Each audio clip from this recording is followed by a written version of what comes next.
Value research Hindi के podcast में आपका स्वागत है। आप सुन रहे हैं फर्स्ट पेज कॉलम, जिसे धीरेन्द्र कुमार ने लिखा है। सबके पास एक जैसे टूल्स हों तो इससे किसी का भला नहीं होता। निवेशकों के बीच असली फर्क कभी भी टेक्नोलॉजी की वजह से नहीं था।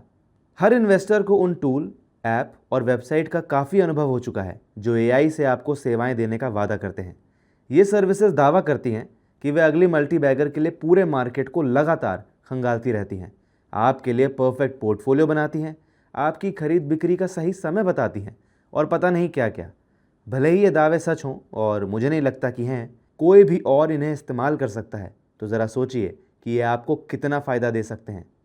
कुछ दिन पहले मुझे इसी बात की याद HCL टेक के पूर्व CEO विनीत नायर की एक नई किताब से आई। नायर की पहली किताब एम्प्लॉयज़ फर्स्ट कस्टमर सेकंड थी। ये उन चंद इंडियन एयरपोर्ट बुक्स में से है जिन्होंने मार्केटिंग नहीं बल्कि अपने कंटेंट के दम पर नाम कमाया।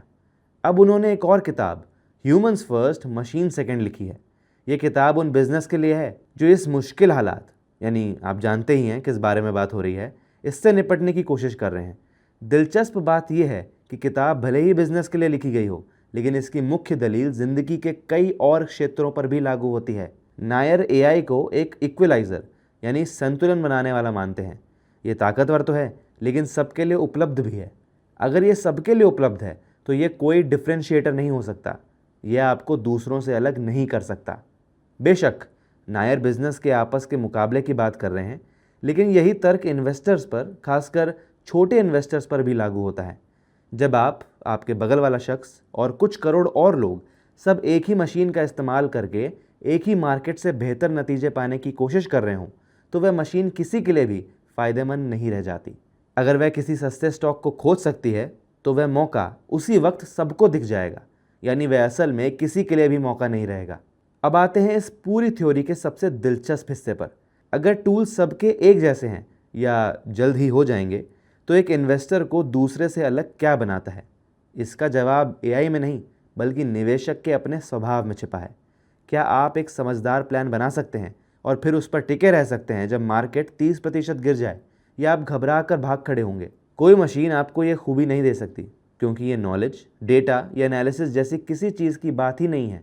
यहाँ मुझे थोड़ा सावधान रहना होगा, क्योंकि मेरी कंपनी ने 3 दशकों से ज़्यादा वक्त ऐसे टूल बनाने में लगाया है जो इन्वेस्टर्स को नॉलेज, डेटा और एनालिसिस देते हैं। और मैं ये नहीं कहना चाहता कि ये चीज़ें बेकार हैं।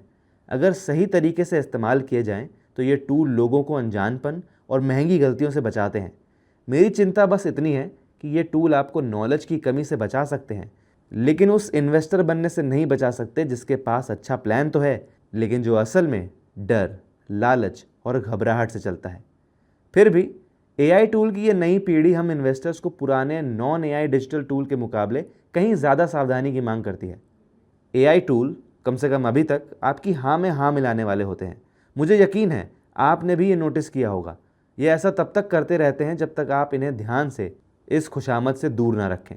और जब आपको ये सुनना अच्छा लगता है कि आप बिल्कुल सही कर रहे हैं, जो कि एआई का सबसे खास जुमला है, तो भला किसे अपनी बात से सहमति मिलना पसंद नहीं होगी। अगर आप किसी ऐसे स्टॉक या फंड के बारे में पूछें जो आपको पसंद है, तो एआई आम तौर पर आपकी ही बात को भरोसे और तर्क के साथ दोहरा देगा। पूछिए कि जिस स्टॉक को आप पहले से पसंद करते हैं वह खरीदने लायक है या नहीं, तो वह आपको इसकी वजह ढूंढ देगा। बताइए कि गिरावट से आप डरे हुए हैं, तो वह बताएगा कि आपको क्यों बेच देना चाहिए। किसी एडवाइज़र से हमें सबसे ज़्यादा ज़रूरत होती है अपनी सोच को चुनौती देने वाली राय की, न कि हर बात पर हाँ में हाँ मिलाने वाले की। सब कुछ मिलाकर देखें तो मुझे लगता है कि एआई का फ़ायदा असली है, लेकिन इसे अच्छे से इस्तेमाल करने के लिए मेहनत चाहिए, और इसे गलत तरीके से इस्तेमाल होने से बचाने के लिए उससे भी ज़्यादा मेहनत चाहिए। विनीत नायर की किताब का title humans first machine second उन कंपनियों के लिए एक सलाह है जो हर जगह बेतहाशा एआई को घुसाने की कोशिश में लगे हैं, क्योंकि किसी तरह ये मानना फैशन बन गया है कि एआई इंसानों से हर काम बेहतर कर सकता है। जैसा मैंने ऊपर दिखाया, इन्वेस्टर्स को भी यही सलाह चाहिए।